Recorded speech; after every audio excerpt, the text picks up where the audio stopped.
And one. And we are live and living and recording. I'm so excited to have hammered down this date with you. I know you're a busy mama and a busy lady in this fast-paced world that we're living in. So the fact that we could be here and share this virtual space, I'm really excited.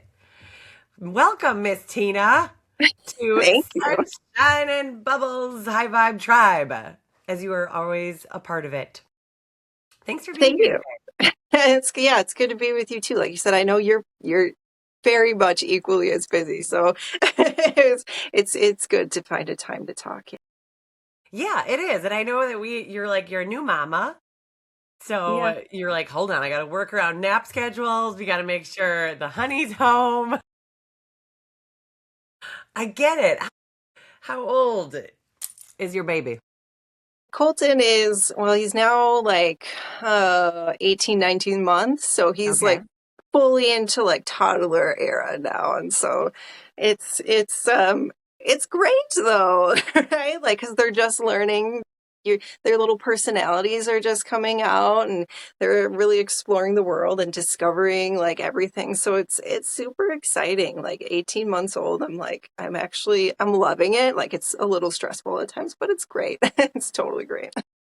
So is he walking already? Oh my God. Yeah. No, he's been walking since like Since like a year. right around one. Yeah, he's walking. Yeah, he's running. He's not only walking, he's running and babbling and doing all the things and getting into everything that you can get into. Yeah, he's fearless. I love that. Like in your mind, you're prepared. You're like, okay, like I have all the safety measures.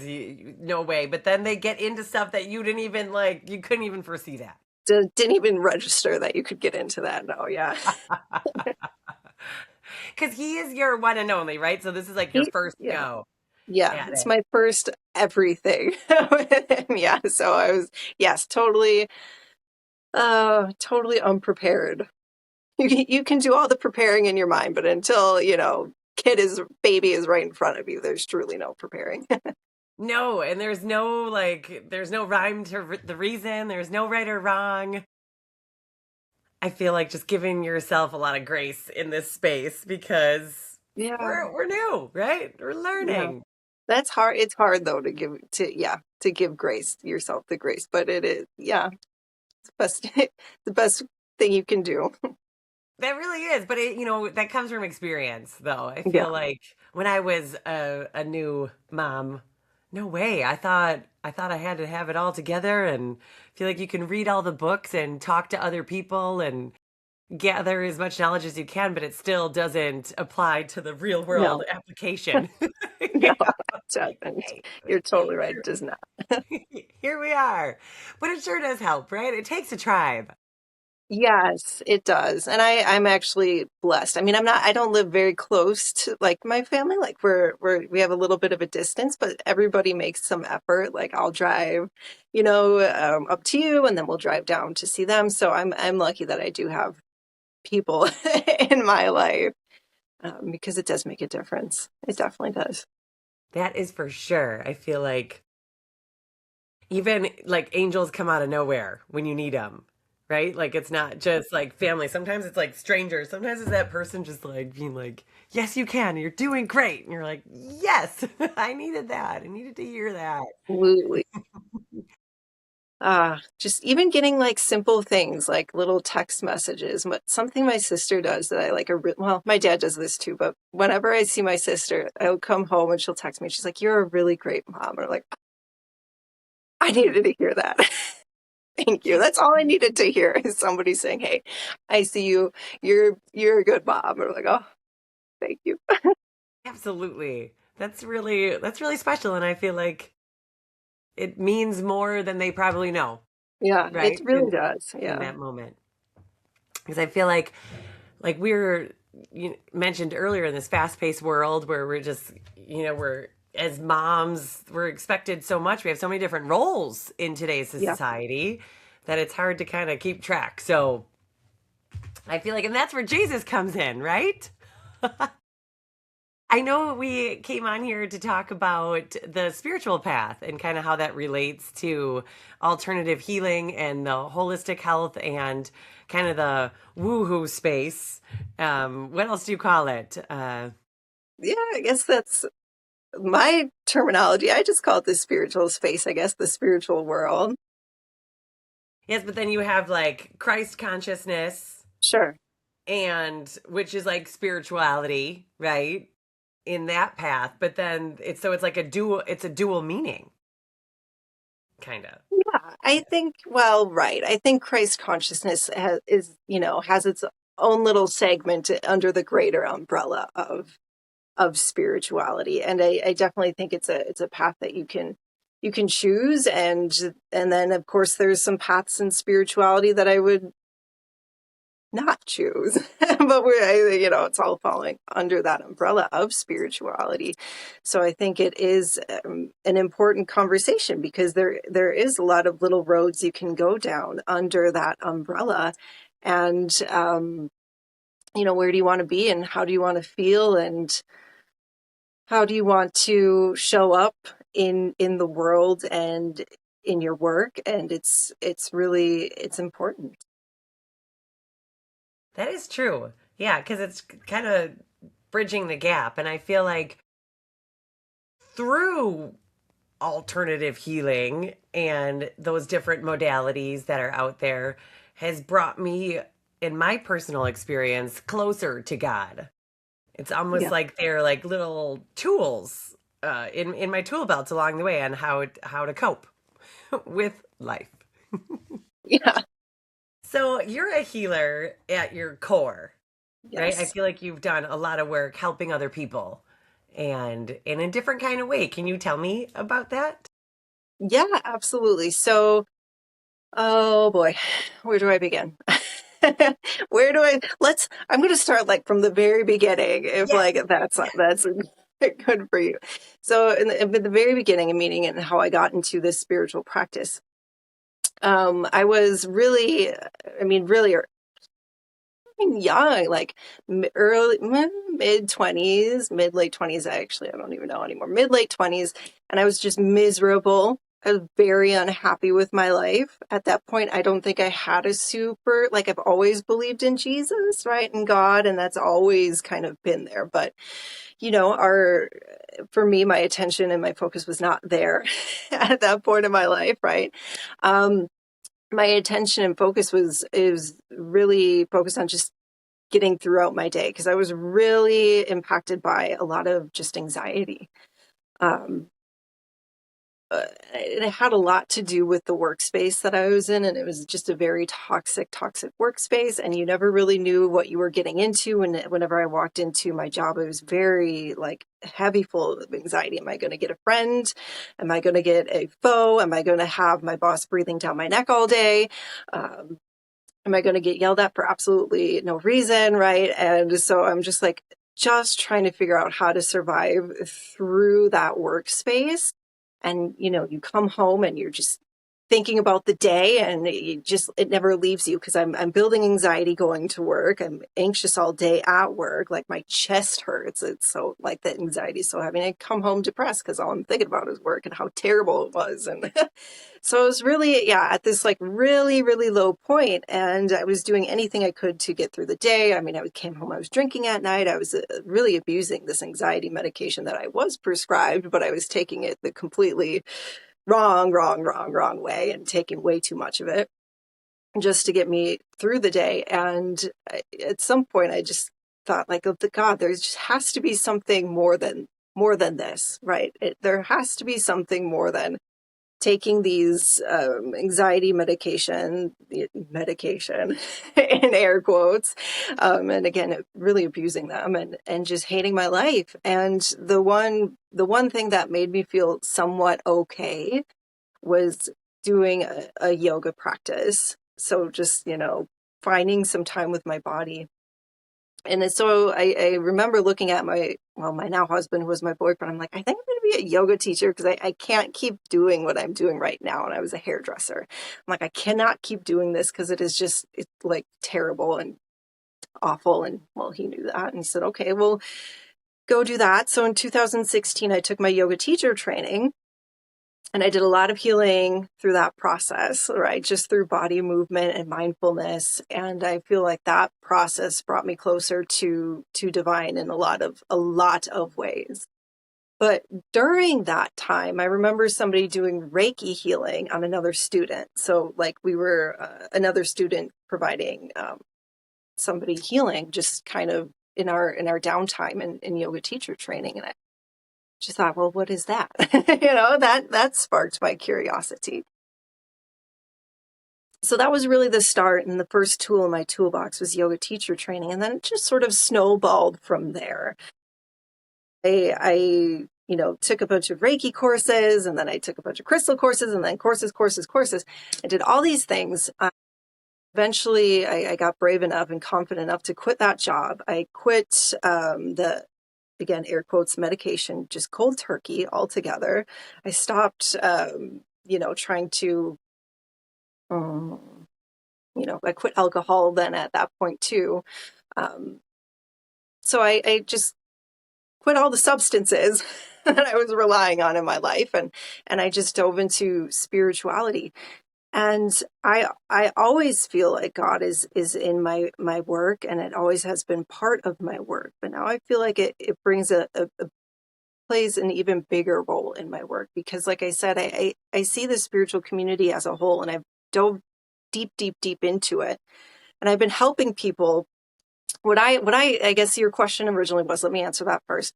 Your question was, how do I help people? And what I think I help people with is that I help people clear the sort of emotional and mind clutter that is just stressing them out, so they can feel and hear God and experience God and what God, we kind of say are the divine blueprint for our life. What does God have for me in this life? But when we're like filled with anxiety to the brim about this, that, and the other thing, we need, like you said, a tool in the toolbox to sort of clear that out. So that's what I like to think that I help people with is helping you, remember that you are of God, you are divine, you are of the divine, you are made in the image and likeness of God, and to sort of clear the energetic clutter so you can hear and feel and experience God in your life. But like I said, through this whole path, I have seen many different avenues, and I've seen some avenues where God isn't in the spiritual path. And I am coming to this time in my practice where I'm like, hold on, hold on. We're kind of losing the path here in some spiritual aspects. And just like any tool, you can use all tools for good, and you can use all tools, I don't want to say evil, but that veers us off our path of God, which I guess is the definition of evil, right? It veers us away. So now my focus has really become to help people in the spiritual community, again, hear and feel and experience God in their life in a way that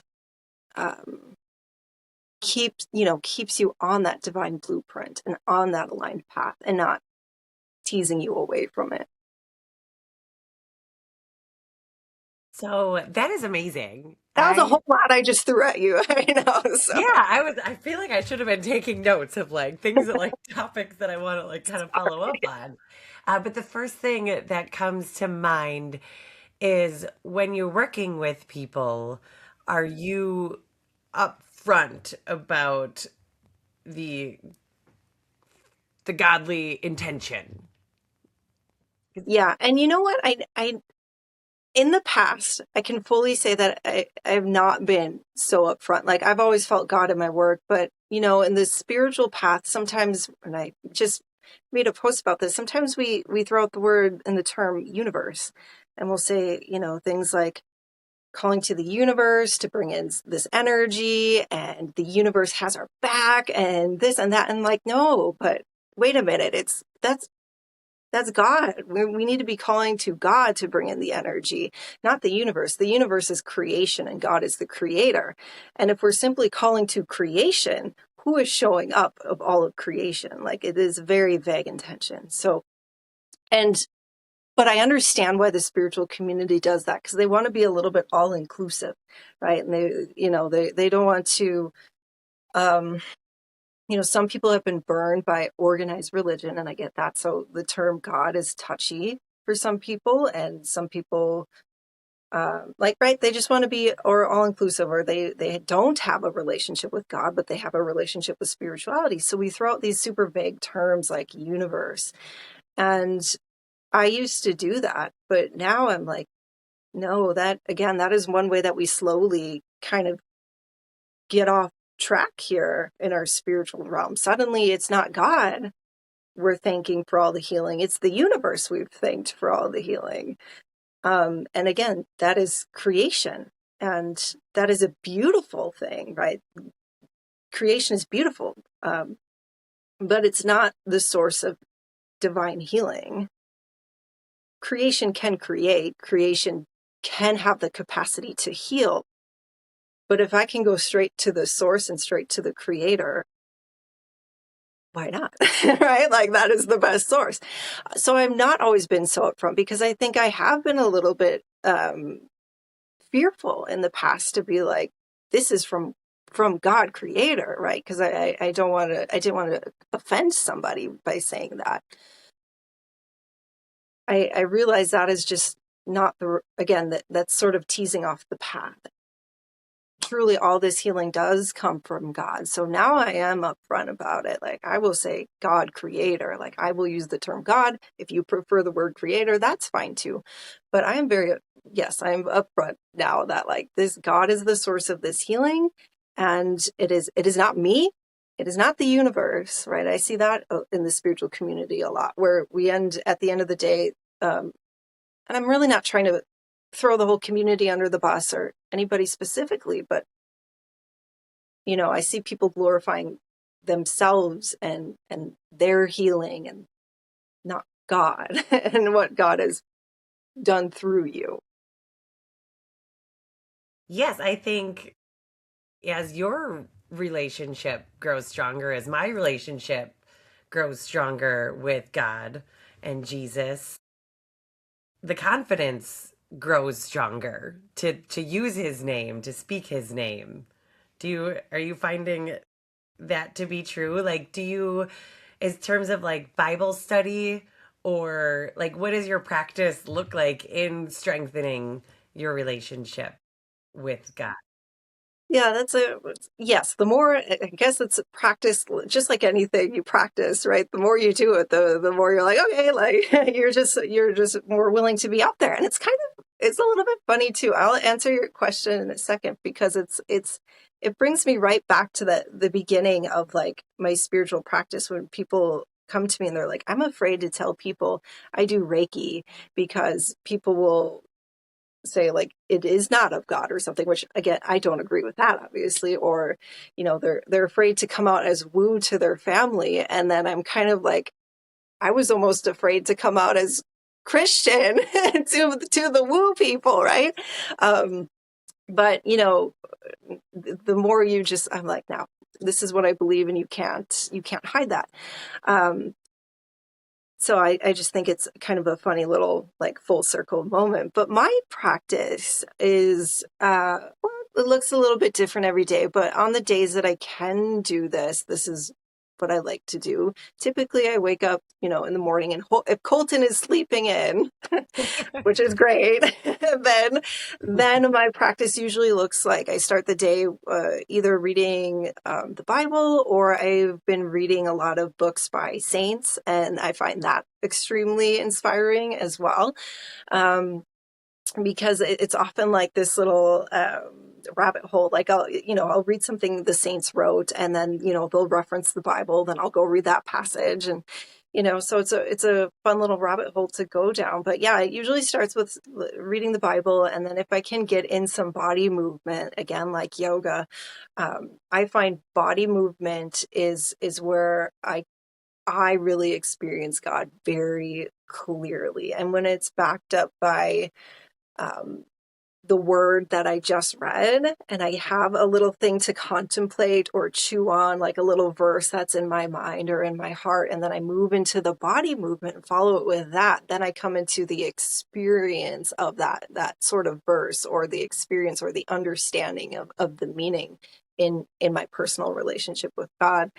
Um, so when I have time, that's what I like to do. But when I don't have time, it's really simple. I just, I find little moments in my day where I'm just talking to God, just speaking with God, right? And I feel like my whole day is I'm just walking around in prayer and just asking God to know God better, to know Jesus better, or to get it to ask for assistance on something. So yeah, I keep it pretty simple, I think, with just reading and movement and prayer, and that's what works for me. And I know you read I think you said you read the whole Bible, right? Like cover to cover, and I think that's amazing.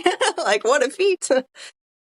I did. I feel like we're kind of similar in it seems from what I'm hearing is that like you want to gather knowledge and information and kind of make your own, experience out of it. And I felt like that's what I needed to do when it came to the Bible Yeah, because I feel like I had, recognized and was familiar with so many different books in the Bible. But then when someone had shared with me that the Bible itself, from front to back, is a book, and I'm a big reader. Like I love to read. It's just one of my favorite pastimes. And so that kind of made sense to me to be like, okay, well, like if I was reading a book, I wouldn't just start in the middle and I wouldn't start in the end. I would start from the beginning. And so I made the commitment to myself that I was going to read the Bible, and I did. The Old Testament was rough. Like that was it was it was hard. A lot of prayer, a lot of meditation, and a lot of like just kind of meeting myself where I was at with it. Like yeah, sometimes I did get frustrated and sometimes I did have to reread the passage for multiple days, like even to kind of let it sink in. And sometimes I just read it and I had to move on because I was just like, this isn't resonating or this just really I'm not connecting with it, but giving myself grace in terms of that. But I felt like once I got to the New Testament, that's when things started clicking for me. exciting. And I'm like, okay, I can do this. And I Yeah, originally had said I wanted to read it in a year's time. That was my goal. And it was kind of right around New Year's resolution time. So that was like my New Year's resolution was I was going to do full surrender and read the Bible. And and I ended up not reading. It took me about a year and a half, probably yeah. closer to 2 years to read the Bible. And I found myself when I was like coming up to the year time, I was like rushing and I was like, oh man, I gotta meet my goals. And I'm like, but would God want this? And I had to like kind of check myself and be like, why would I rush a good thing? Like just slow down, really absorb this and be intentional about the practice. So that's why I just think it's really interesting to listen to other people's practices and kind of how they grow and be strength because it is mindful, right? I agree that, wow, no need to rush through the Bible. It's definitely not, like you said, probably not God's intention for the Bible is to just rush it to say, I read it cover to cover. No, to slowly Mm-mm. digest it. You know, I mean, you're right. That's probably a good thing to do. I find myself just, nose in the New Testament a lot. Because like you said, sometimes the Old Testament is a little rough. I mean, I find Genesis very, very, very, very interesting, of course. I think right, it's creation. But I agree, I personally am reading the New Testament a lot, and I should probably get into the Old Testament a little No, bit. you're exactly where you need to be, Well, right? sure, yeah. I have a lot of faith in that. I feel like the New Testament kind of is read as a story as well. Um, but the Old Testament has a lot of nuggets. It's got a lot of goodness in there too. So I Well, feel like it yeah, is. and truly, like, even just having an understanding. I haven't read the Old Testament, cover to cover. Like I said, or front to back but I have read some, some good chapters and nuggets in there. But just having an understanding of the Old Testament, I feel like is really important as well, because it sets up the reason why Jesus came, right? Like, just having that understanding of what the Old Testament is saying and communicating is really important, because then you understand why Jesus is truly here and why, what his teachings are. So there's a reason why it's there. Yes. Yes, to know that, where our salvation comes from and forgiveness and all of his grace and his mercy. I just feel like, yeah, that God is sinless and he can't be around sin. And that's why he gave his only begotten son. So he Yeah. could, so we could coexist. And thank goodness he did. With just passing on Easter and kind of a really good reminder of the rebirth and renewal. It blows my mind that it's right around springtime. Like, really, though, Tina, it could have been at any other time during the calendar year. But the fact that it coincides with spring just really melts my heart, I feel like. Yeah, right. Well, truly, right? If you think the birth of Christ, that's around the time generally of when the sun, sort of makes its return, right, from the darkness. Yes. Yes. And that's what I feel like I found myself when I was reading the Bible, and still, to this day when I read it, it blows my mind every single time. Almost every single. I mean, when I'm really like tapped in and present in that moment, I feel like I walk away feeling lighter and just being like, "Whoa, more on wonder." It really is. It truly is. I mean, right. I think, and that's really what really got me like back into, like I said, I've always felt God in my work. I've always considered myself a Christian, but I went down this, spiritual road, and I've seen a lot of things that, don't quite align with God. And like I said, um, and they don't align with me, but that's fine. But what really brought me back to that, like, aha, like waking up to maybe in some of the even subtler pieces that have been veering me off the path of God, um, was watching I sent you the documentary. Maybe you didn't get time to watch it. That's fine. But I I just like did. to share I it with did watch everybody. it. Was Michael Heiser's work, the late Michael Heiser. And he has this beautiful, it's a book, The Unseen Realms, but then he made it into a documentary, and I watched that. And I remember watching it one morning, and my jaw was just like on the floor for like all that Jesus did for us, and that I totally didn't understand, because growing up, all we heard was like Jesus died on the cross for our sins, which is true and a great thing, right? But there's like so much more to that. And that documentary really broke it down. That, I mean, I'm not going to get it all into right now, but it's a free documentary on YouTube. But it really just opened my eyes to all that Jesus has done for us, just beyond even just the sin part of it. Really, he blew open the path to ascension, right? Ascension. And that's what the spiritual community is always talking about and looking for: ascension, oneness with God.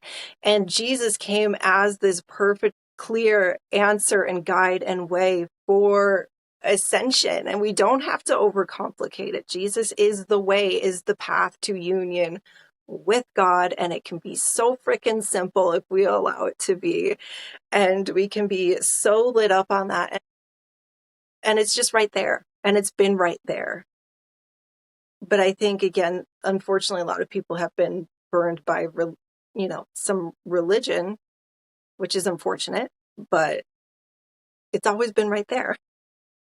That the Unseen Realm documentary was really interesting. I was just kind of see a different perspective, and it was Yes. backed by science.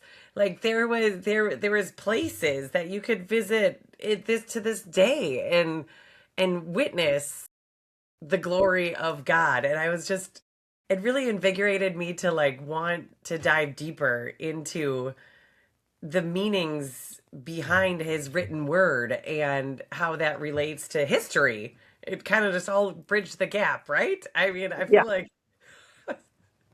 definitely worth a watch. Thank you for recommending that. I do feel like it's one that you could watch time and time again and get a little bit more tidbits because it did move fast. There was a lot of information in Yeah, that no, I've documentary. watched it probably 3 times, and each time I'm like, oh, I'm just picking up on this or that. And I think the great thing about that, and why I would recommend it to somebody who's maybe in the spiritual realm, is because it's called the unseen realms, right? We're talking about the spiritual realm in that in that documentary. Truly, this part that unfortunately doesn't get talked about a lot in Christian, just Christian community, is this sort of spiritual realm that does exist, and it actually is a really plays a really big role in our lives. And so I found that to be just so interesting and really bridging that gap that I felt that I was personally missing sometimes, from the Christian community, because I feel like, again, sometimes in the Christian community there's just this, like, either like you can't have a spiritual, some, not all, again, not all, but some, believe that you just cannot have any sort of spiritual practice or any sort of woo practice. And that doesn't resonate. And then that film helped me sort of bridge that gap a little bit, I guess. Yeah, because you're like, wait a minute. See, there is the spiritual realm, and it is all connected, and all things are working together for good. Mic drop. Just kidding, Yeah, right? Like, it's pretty pretty wild. much. Why do you think that is?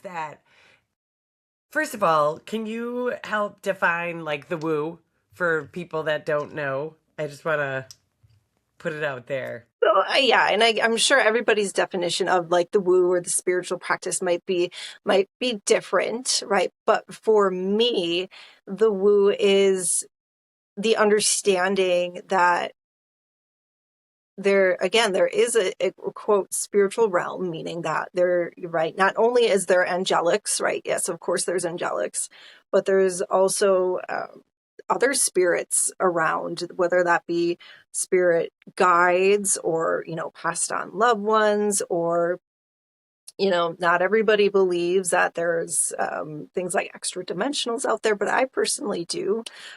Star beings, I guess some people will call them. So basically, there is a larger, what we could call a quote, unseen realm or a spiritual realm, and it does factor into our everyday life. And it doesn't, and it's not always a bad thing. It can be a beautiful thing, and it can bring you closer to God.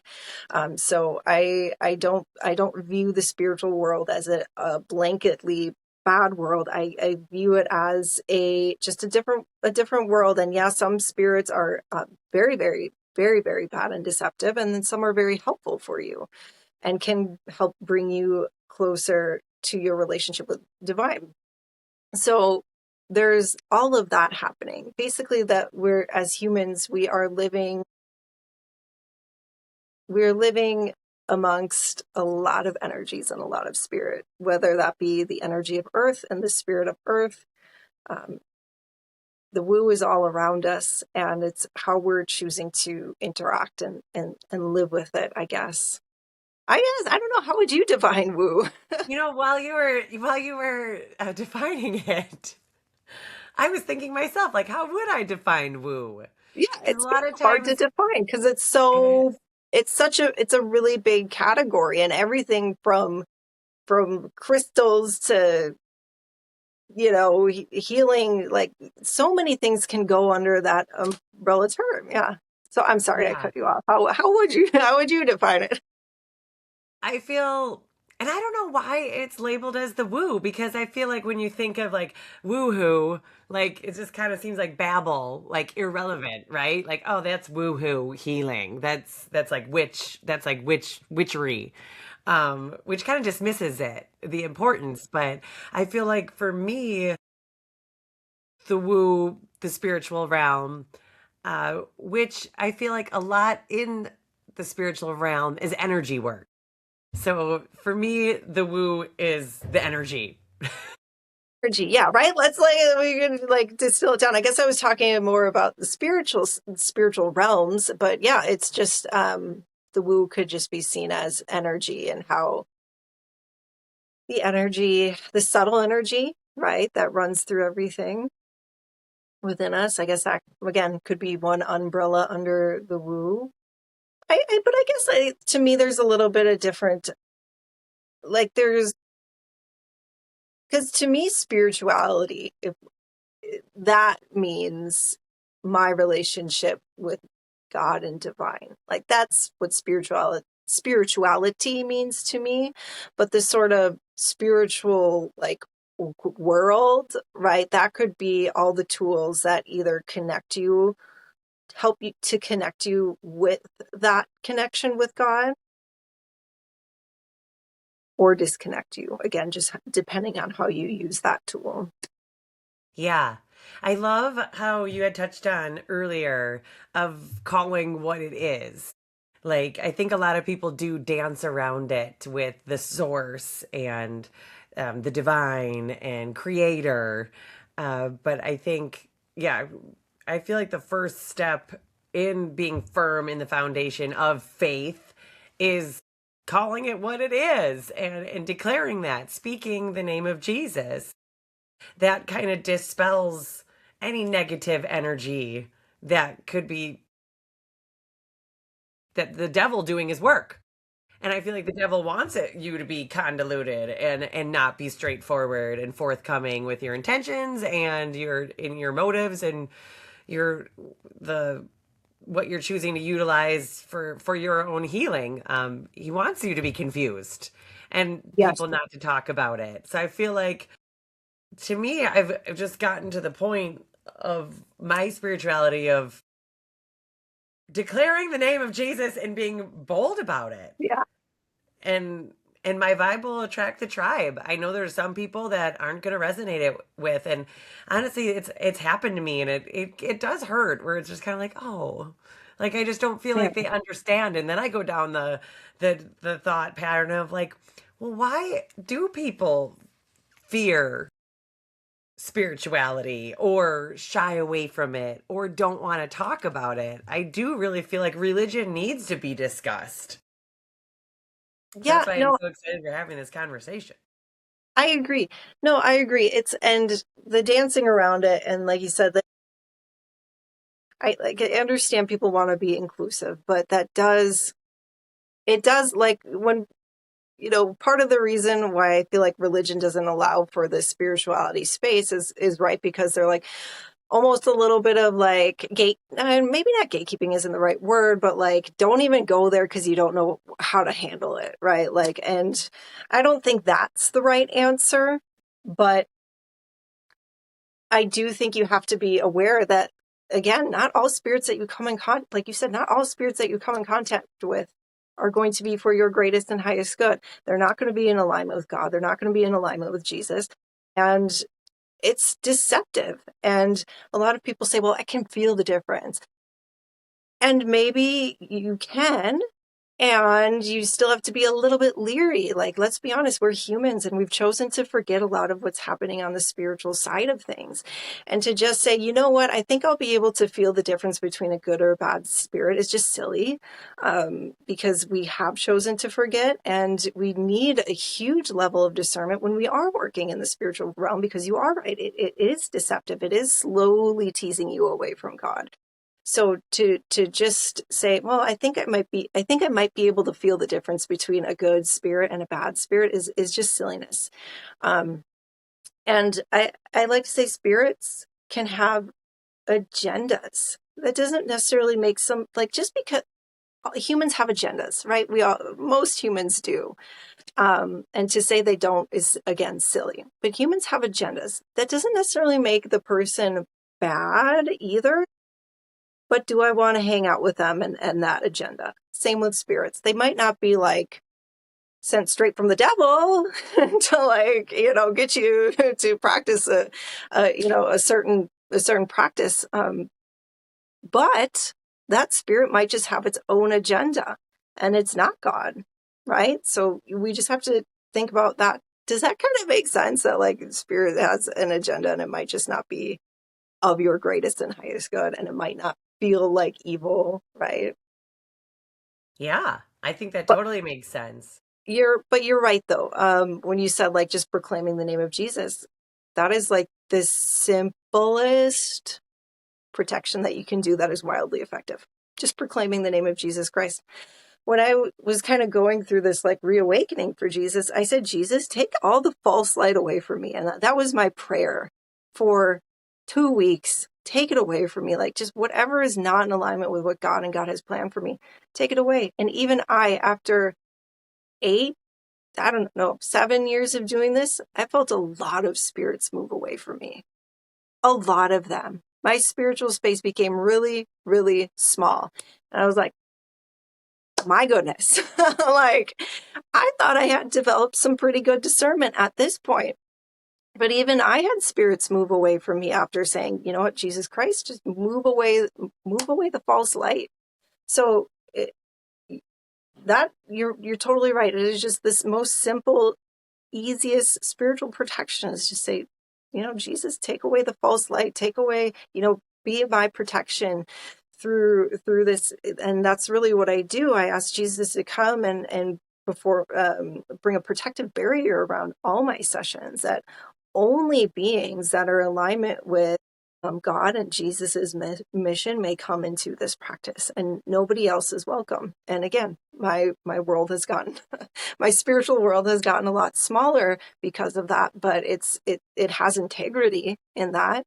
And I know who's coming through the door. So I do think that is really important. And I think sometimes in the beginning, when people are just sort of opening up to the spiritual world, they get really excited to be able to connect in with spirit and spirit guides. And it is a beautiful thing, but they forget discernment because they're just so like, ooh, you know, it's something different, something that I haven't done. And they get excited to come in. But it is a tool that needs to be sharpened. And it is actually listed as a spiritual gift in the Bible to be able to discern good spirit from bad. So it is available to everybody, but it is a gift that has to be crafted. Yeah, I like that, a tool to be sharpened, that discernment. And I think it's just so uplifting to know that it is just a prayer away. Yeah, And so a simple. lot of the times in my prayer, rebuking any evil spirits is necessary. I'll start it off with, I rebuke any evil spirits that try to enter my sacred space at this time while I am trying to connect with God. I really feel like that time and connection with Him has just become so sacred. And it's wild that when I had first entered the spiritual realm is Reiki. I know you had mentioned Reiki before, and I feel like that was in my baby stages where I Yeah. was just beginning. And I was like, Reiki, the same. It seems sounds. I was like, Reiki, what is that? What goes on? I had some interaction with Reiki from. I swear this lady was an angel on a whole nother level, and she did Reiki on my mother, and that's when my eyes were like, what? What? Like I don't even know what that is. What? So I ended up getting Reiki attuned. So I just dove right in, and while I remember just while I was part of the Reiki session, it dawned upon me. I'm like, Reiki, the universal energy, the universal life force, your chi, is really just saying prayers for Yes, people. it And is. And I feel that is like totally what I can if in my innermost world, I go into my practice, I'm like, I'm just in like a hyper state of prayer the whole time I'm working with anybody. That's really it. yes, just intentional present prayer. And it works. I feel like and um do you do massage or any like that healing touch? No. Mm-mm. Because well, I've like people that are giving massage or doing healing touch or put their when they're giving Reiki, putting their hands on somebody, that's how Jesus healed people was just Yeah. by touching them. Even or people by touching him. I mean, think of the lady that just touched the hem of his garment Yeah. and she was healed. It was just like so I feel like that's another element that's kind of missing in our world right now is people are afraid to give hugs to have an embrace, to let people in close. You're so guarded.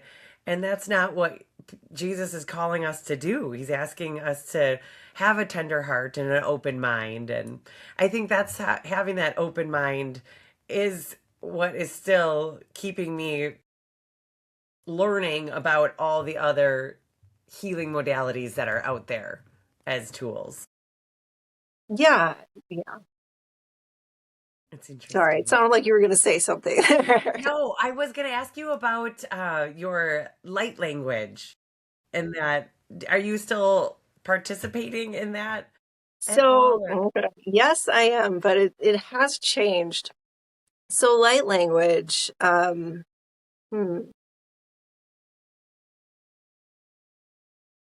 light language is kind of hard to describe. Like, kind of how the spiritual world is, like how we were having a hard time defining woo. I find light language a little bit hard to define. Light language, is really I guess we could call it just a soul language, right? A language that comes from the soul and carries healing vibration, usually through the sound of your voice. But just like Reiki, it can be like through the eyes, like through dancing and movement, or like artwork, like people will write light codes. And when I first started connecting to light language, it was really like, okay, you connect up to your soul, your higher self, and you bring forward like that medicine from your soul. And then again, just like all tools, you can go down different avenues. Some people bring light language in from like other star systems, right? Like we'll hear like, this is a Pleiadian light language, this is like an Arcturian light language. And I did a lot of that for a while, and I still do some of that, but that has shifted because again, I'm just I don't as I'm going to kind of go down the rabbit hole here. So, because I got a lot of thoughts on that. So, is it okay if I take a little bit of a left turn? Yeah, no, please. Wherever this conversation goes Okay, is spirit I led. just have a lot of thoughts. So that's firstly, light language is not going to sound like English. There's no direct translation. It's a language from the soul, or again, a language you're bringing in from different sources like star systems, where it would be their sort of in language. And it's sort of this, you can think of it as like a digital download. You bring in this digital download, and there's tons of healing, there's tons of information, and it sort of is just carried through the sound of your voice. Now, again, on this planet, we are so broken. We're so freaking broken. Like you said, there's just like this, and I think a lot of it had to do with COVID, right? We're afraid to even touch, like you said, touch now, or we avert our eyes when we're in the grocery store. And there's this lack of connection. And we're desperately like, oh my gosh, how do we ascend from this place of just like this brokenness and this heartbreak and all the difficulties of human life?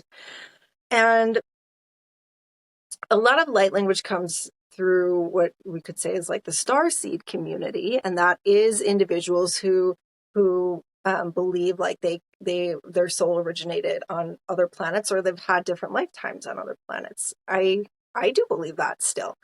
However, so just I do believe that there are other planets, and I've probably had different lifetimes there. I do believe that, but in that starseed community, you get a lot of people connecting to things like Galactic Federation. You'll hear that term a lot. And these are supposed beings from other star planets that are sort of watching the experiment of Earth. And they sort of have their hand in the pot of Earth. And the people are desperately wanting to connect to Galactic Federation, and these, I forget, they have some very specific names, and these beings from Galactic Federation for like, are you, and they say, we have airships over the planet, we're not going to let yourself destroy yourself. And I'm like, hold on, that sounds like a galactic savior to me, right? That sounds like you are asking desperately someone from the Pleiades to come down and save Earth. Like, That's no, like that's a galactic savior. As humans, that is not the way. Like we have to essentially save ourselves, right? But and through that, through God, right? Not through the Pleiades, not through the Galactic Federation coming, their ships coming down and saving planet Earth. It has to be through humans, and it has to be through our connection to God. So how that plays into light language, right? What is the source of your light language, right? Is it someone from the Pleiades? And how do you know what their agenda is, right? Um, and that can be difficult to sort out. And that sort of goes into all channeled works, right? Like beings, again, can have their agenda and they can come out with information that sounds like it's helping humanity, but at the end of the day, is it gearing you towards God or is it something else? And so the source of my light language has truly become just God, right? So you could also liken this to tongues, right? That's also a gift given in the Bible, speaking tongues, where it doesn't sound like English, it sounds like something else. So I just say, God, bring whatever light language that is necessary to come through for the healing for this individual. So that is my source of light language. That is my only source of light language now. I will no longer connect to Pleiadian or Arcturian. However, if God feels like there needs to be a Pleiadian influence in this, well, that can come straight through God. I don't need to go to a being on the Pleiades for that, right? I can go straight to God, and God can send the Pleiadian light language through his channel. So, long story long, I liken it to tongues, but that is because my source is God, and light language can come from many other sources, but tongues is only coming, in my view, from God. Yeah, I think it's a really special gift. I feel like that's what makes you unique. And there's only one you, Miss Tina. So however you download that information and however it comes through, I think that's really special. And it takes a lot of courage and, like honoring your I am center, your solar plexus and to be able to bring that through and come forth. So I think it is a beautiful level of ascension that a lot of people haven't achieved. And maybe that's why they fear what they don't understand. Yeah, and I think that's a lot of it, fearing what they don't understand, or again, sort of what we were saying before, the fearing of judgment from others. And that's, well, it's a very real and visceral thing. Like, even when we're just, proclaiming about God or Jesus, right? Like like I said, I was having that fear, or if it's the fear of, coming out woo to your family, or the fear of light language.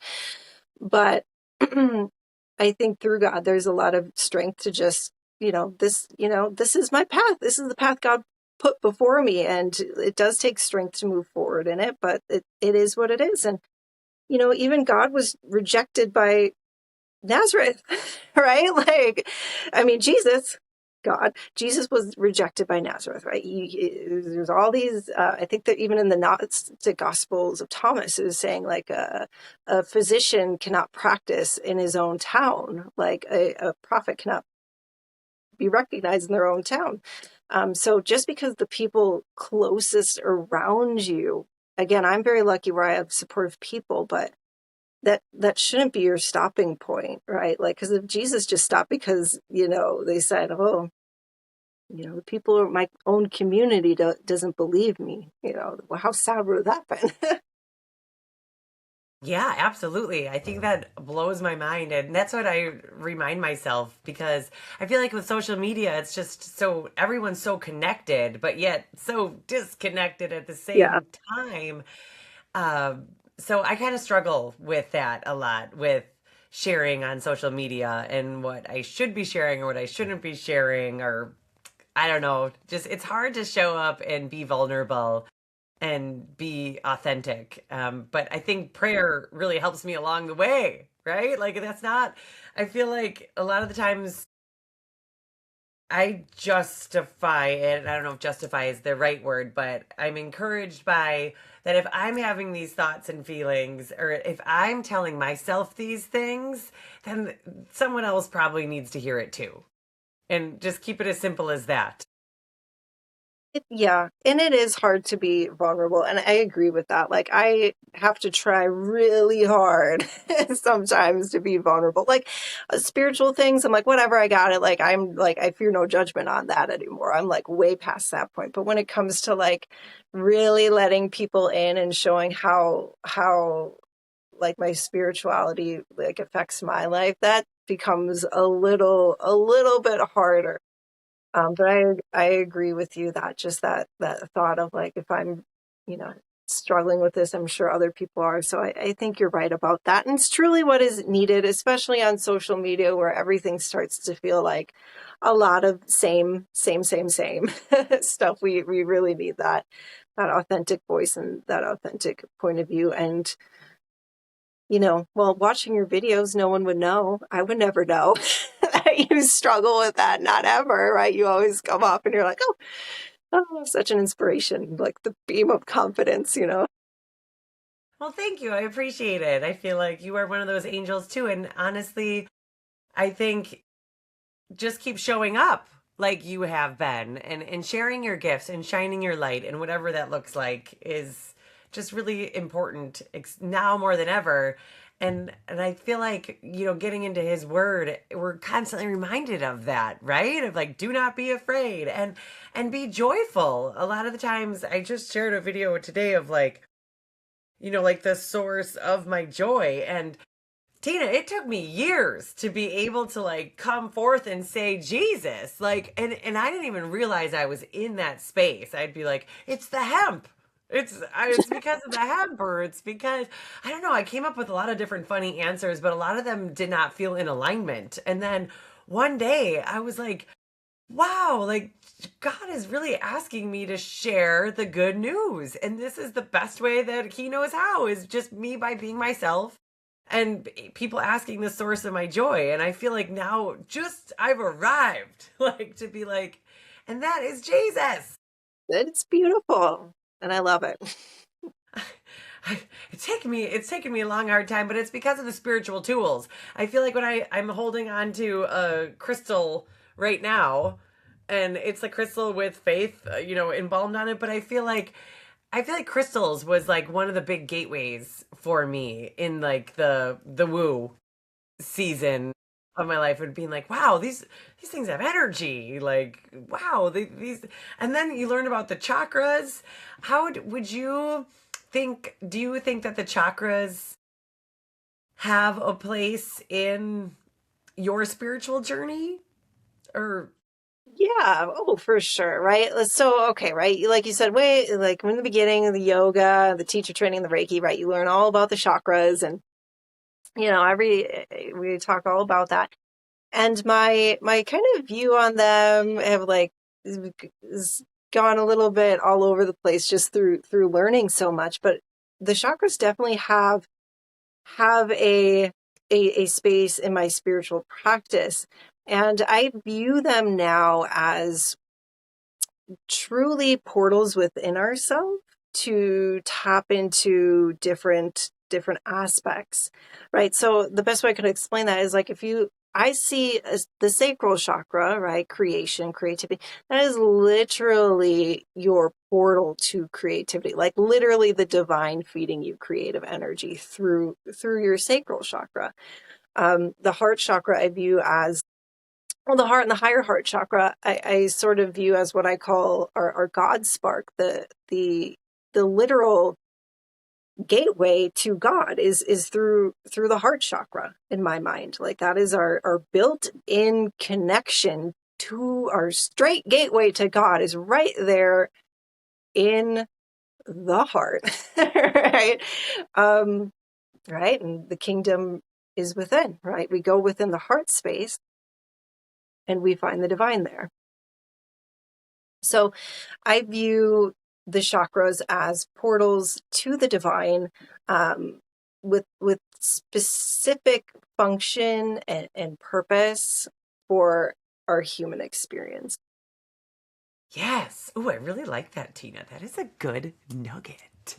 Because it is all connected, it is all related. I feel like the chakras are just like help our human understanding of energy because we want to fit things in boxes and have these concepts that make us aware of our larger existence, right? And I feel like the Yeah. chakras are really good, like kind of pinpoint to that energy. And like he is love, right? Like Yes.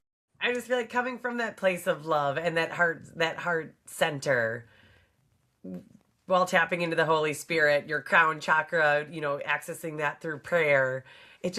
I just love how it just gives you like a map of how to tap in and tune on to his frequency and his vibration throughout Yeah. yourself. So you could share that, be that light. Yeah. Yeah. Absolutely. Yeah. A good map. Yeah. You're totally right. Humans, we like to put things in little boxes and have it look neat and uh but it's never quite that way. Never quite that easy, but that is one way to view the yeah, to kind of help our human mind, I think, get on board. Right. Because I just can't help but think that like we learned about the chakras for a reason, right? Like it was all part of his divine plan. And and so I'm just trying to like weave that all together, right? Of like, well, why did I learn about the chakras? Why did I learn about Reiki? And then I just feel like as you go deeper down into the woo, you just realize how connected everything really is. And I feel like he's leaving you like these little nuggets along the way to kind of keep your curiosity and your knowledge growing so you can create. Yes. Yeah, yeah, right. That's all about. Like as humans, as creation, we love to create. We really do. Humans are so good at that, at creating things. And when it has divine, it's, well, where do we get ideas for our creation, right? Like from the divine, from God. That's where all the beautiful energy comes from. I love that. To create. Yeah, and that's as I learn more about like astrology too, that's really interesting to kind of tie into spirituality as well. And, with Jesus, because, you think about like your fingerprint, right? And how we're each, you Crazy. know, born on the specific day at the specific time, the specific place, and how that kind of lends a hand into, you know, our destiny and like why we're here and confirming like they're like little like confirmations almost of like the purpose and the mission. So when you do get lost along the way, he can lead you back to that in some way. I Yeah, don't know. yeah, it's all like you said, when you start kind of weaving the pieces together, it becomes almost incomprehensible. Or you're right, you're like, oh my gosh, my mind is going a million miles an hour and down this road and that road and how it's all connected, and it just becomes this beautiful web of like, wow, we really like we're created in this super magical, super beautiful, unexplainable way. And like you said, there's always a path back. And even if you're just looking into nature and you can, well, feel and see God in nature, or you see like the Fibonacci spiral and then it's echoed throughout all of nature, right? And through these sacred numbers, and it starts becoming this crazy, beautiful rabbit hole to go down, like you said, for self-discovery of what, again, that sort of um, blueprint of your mission is on earth with divine, and how we were so carefully carefully and mindfully and lovingly created as unique individuals. Mm-hmm. I love it. I love energy work. And that's why I was so excited when you had brought this up with the spiritual energy with like our God, our Christ consciousness and kind of bridging the gap between that because I feel like everything is energy and he's left us the doctrine of signatures, cues to tell us of their uses, along the way. in relation to chakras, which is, I don't know. It just starts, yeah, you go down this beautiful, we're in the web and we're weaving it as we go. And that's why I'm really excited to kind of open up the door, the portal for these discussions. And I love that we're here talking about it, because that's just meeting us where we're at too, and defining that connection further, and hopefully inspire other people to have these same conversations, live or not. I'd love to be able to continue it further with you, because this has been fun. Yes, yeah. I have so many little tangents. We could go down further if we ever want to talk again. But yeah, it's great. I love having spiritual conversation and helping individuals open up to different aspects of self, or just deepen their relationship with God through energy work, because it's been truly life-changing for me. So like you said, if it's life-changing for me, I know it's life-changing for somebody else. Yes. Yes. And I feel like that is what we're called, as being fishers of men or women, in spreading the good news. And I feel like by doing your energy work, and even if you could affect one person's life, like you have affected mine, just by with your presence and your demeanor, and just being yourself, by keep showing up, I'm inspired to keep on keeping on. And that makes ripples, that makes waves in the world. And I feel like this Christ consciousness is just so necessary for spiritual warfare and combating it, so we can really, come at it like with what is what, and being able to talk about it as humans. Yes. So we're all learning. Yeah. And to just bring it back totally full circle, I want to say how sweet it is to be able to instill all that goodness to Colton, right? Yes.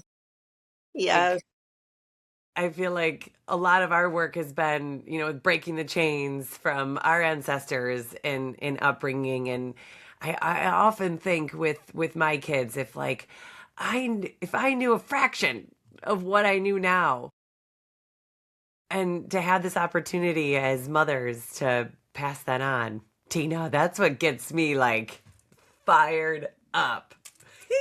Yeah, totally. It's a great, beautiful opportunity. And yeah, I mean, I definitely, right. Yeah, another topic for another time. I struggled in childhood. With some spiritual aspects, and Jesus really was the way through that too. But yeah, if and my parents, they didn't understand the spiritual world, so they didn't have a clue, right, of like how I was personally struggling. But yeah, if we can open our babies' eyes to all of it, they'll just have so many more tools, and they will have, such confidence in their spiritual world. Well, right, like you said, that fires you up, because then that changes the world totally and completely. It's a beautiful thing to be a mother, and to be able to pass down knowledge and love, and the lineage of love and Christ to our children, because they'll they'll bring that up in the world. Yes, they're gonna start fires. Fires. It's just like we're being called to do, but they're gonna like it. I've just been reminded so many times that it has nothing to do with us, right? Like, and for us to think that it is, I know as moms you kind of give that up, and I know your identity shifts Yes. when you take on that role, but really stepping into that with the proper tools is just life changing. So I love that you're putting in the good work, sweet sister.